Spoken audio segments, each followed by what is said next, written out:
Birinchi jahon urushida ko'pchilik eng ko'p zarar Germaniya yoki Angliyada bo'lgan deb o'ylaydi.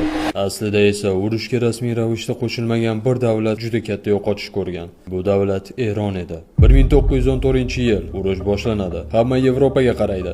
Eron esa betaraf qoladi. Ular urush bizga tegmaydi deb o'ylashadi. Lekin Eron neftga boy va muhim savdo yo'llarida joylashgan edi. Shu sababli yirik imperiyalar bu hududni egallashga harakat qiladi. Shimoldan Rossiya, janubdan Britaniya, g'arbdan Usmoniylar ular himoya qilamiz deb kirishadi. Aslida esa oziq-ovqat va resurslarni tortib olishadi. Mamlakatda hayot og'irlashadi.